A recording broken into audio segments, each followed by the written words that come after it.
Amis internautes de Dakar Midi, nous venons de suivre le discours de son Excellence Macky Sall à l'occasion de la 58e anniversaire de l'accession à la souveraineté internationale du Sénégal. Nous sommes avec Mohamed Diallo. Il est le président de l'Union pour la restauration des valeurs. Monsieur Diallo, bonjour. Oui, bonjour. Alors, suite au discours du président Macky Sall, quelle appréciation en faites-vous? Tout d'abord, je tiens à vous remercier. Nous avons tous suivi le message du chef de l'État, son Excellence M. Macky Sall. En tant que citoyen sénégalais, notre devoir, tout d'abord, c'est de suivre la déclaration du chef de l'État, que ce soit les Sénégalais qui résident dans les 14 régions du Sénégal et au niveau de la diaspora. Nous avons notre appréciation, comme tout Sénégalais lambda, et en ma qualité de chef de parti politique, d'avoir des appréciations par rapport à son message. Alors aujourd'hui, qu'est-ce que vous retenez exactement par rapport aux points qui ont été élucidés par le président de la République Macky Sall? Bon, tout d'abord, vu que je suis un Peul, je vais taquiner quand même mes cousins et cousines sérères au passage, il faudrait qu'on essaie de comprendre une chose. Lors du message du chef de l'État, nous avons entendu un projet alloué à une nouvelle direction élevé à un montant de 30 milliards. Le chef de l'État nous a fait une définition des 30 milliards. 2 milliards dans le secteur de la pêche. J'aimerais que le ministre de la Pêche et de l'économie maritime puisse revenir sur ces 2 milliards qui ont été alloués dans ce secteur.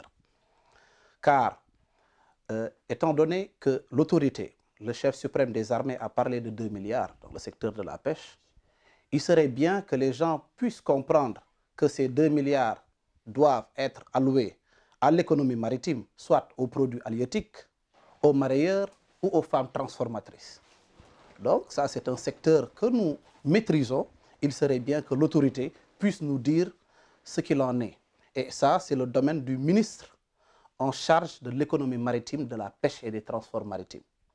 S'agissant des 500 millions alloués à la jeunesse, je pense que c'est très peu. On ne peut pas parler de 30 milliards et donner à la jeunesse de notre pays, qui représente une majorité écrasante au Sénégal, leur donner la somme de 500 millions. Concernant le secteur des TIC, l'autorité nous a sans doute gratifié d'un discours en parlant d'un montant d'1 milliard alloué aux TIC, ce qui fait au total une somme de 3 milliards 500 millions. Il reste maintenant la somme de 26 milliards 500 millions. Nous attendons le porte-parole du gouvernement qu'il puisse néanmoins rebondir sur cette somme, que demain, nous, en tant que Sénégalais lambda, que nous puissions justifier ce montant alloué à notre nation ou à une nouvelle direction qui doit cependant prendre jour dans les jours à venir. Alors, par rapport à une autre question qui est par rapport à la protection des enfants, quelle est votre réaction par rapport à l'annonce faite par le président Macky Sall? Bon, vous savez, par rapport aux enfants, j'ai une question à poser au ministre de la Protection de l'Enfance. Je vais d'abord demander au chef de l'État que le ministère de la Protection de l'Enfance, que l'on puisse néanmoins regrouper toutes les directions, que l'on puisse les rattacher au niveau de cette direction ou bien au niveau de ce ministère. Ce que je ne peux pas comprendre, c'est qu'aujourd'hui, vous prenez des écoles comme Mermoz, vous verrez à l'heure de la pause ou à la descente les services de sécurité en faction juste pour les élèves quand ils traversent la route et tout. Donc je pense qu'ils n'ont aucun problème. Vous allez dans un établissement public, comme dans mon quartier à Dakar Plateau, à l'école Mam Yassine Diagne, où il y a eu un incident fréquemment, hein? Voilà, avec les lacrymogènes, je pense que nous l'avons tous suivi.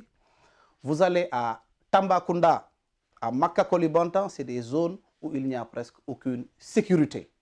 Vous allez à Kédougou, à Saraya, je viens d'une localité assez importante aussi du Sénégal, la commune de Ndiaganiao, vous ne verrez aucune sécurité pour ces enfants.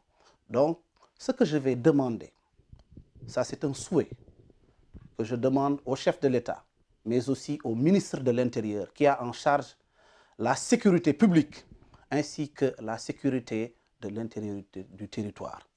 Je vais leur demander à ce qu'ils passent, comme tout un chacun ose le dire haut et fort, la légalité des chances. Cette légalité des chances ne doit pas se limiter aux jeunes qui bénéficient ou qui ont cet avantage aujourd'hui d'être dans le privé. Car un Sénégalais lambda, nos enfants ont tous droit à une sécurité. Alors, juste par rapport toujours dans ce discours, le président Macky Sall a élucidé ou a soulevé une question par rapport à l'éducation aujourd'hui pour régler les problèmes concernant l'enseignement. Aujourd'hui, qu'est-ce qui doit être fait selon vous pour régler tous ces problèmes? Vous savez, les enseignants, nous les applaudissons des deux mains. Si nos enfants se réveillent très tôt, d'ailleurs dans la matinée, ils sont encadrés par ces pères et mères de famille qui se réveillent très tôt, qui font leur devoir en accompagnant et en encadrant bien sûr nos enfants. Aujourd'hui, le chef de l'État a parlé d'une augmentation de 20 voire 25 000 pour soulever peut-être l'augmentation d'un montant qui était alloué de 65 000 francs et aujourd'hui qui est alloué à 85 000 francs. Ça, nous applaudissons, mais les enseignants méritent plus que cela. Les enseignants méritent plus de considération. Ils ne doivent plus aller en grève. Et pour cela, il est grand temps que le chef de l'État, son gouvernement, puisse prendre les mesures adéquates à ce qu'il n'y ait plus ce genre de problème dans notre pays. Alors aujourd'hui, votre dernier mot, M. Mohamed Diallo. Voilà, donc je vais d'abord demander au président de la République, il a parlé du secteur de la santé en disant que les médecins pourront bénéficier de leur augmentation par rapport à l'âge de la retraite de 60 à 65 ans. Nous applaudissons des deux mains. Je vais interpeller l'autorité. Il a parlé de la distinction de ces Sénégalais, qui ont pu sauver lors du crash de Missira et qui seront bien sûr présents pour le défilé du 4 avril. Je ne vais pas me limiter à ça. Je vais interpeller directement le chef de l'État pour lui demander que l'épouse des ambassadeurs qui perçoivent chaque fin du mois 500 000 francs, dans quel pays sommes-nous? Dans quel pays sommes-nous? Et nous, nos braves épouses, elles ne méritent pas d'obtenir ces 500 000 francs chaque fin du mois. C'est valable aussi pour l'épouse peut-être de nos vaillants militaires, des corps militaires et paramilitaires. C'est valable pour les avocats, les juges, les enseignants, les pêcheurs, les mareyeurs, les femmes transformatrices, les mécaniciens, le monde sportif. Et pour finir, je vais interpeller l'autorité pour lui parler de l'apaisement et qu'il y ait un dialogue sincère. Car dans un pays de souveraineté, il serait bien qu'il y ait un dialogue sincère. C'est mon mot de la fin. Je vous remercie. Nous vous remercions à vous aussi, amis internautes, qui vous nous avez suivis sur dakarmidi.net. Aujourd'hui, nous avions comme invité pour un peu décortiquer ce discours du président Macky Sall. Nous vous donnons rendez-vous prochainement sur dakarmidi.net.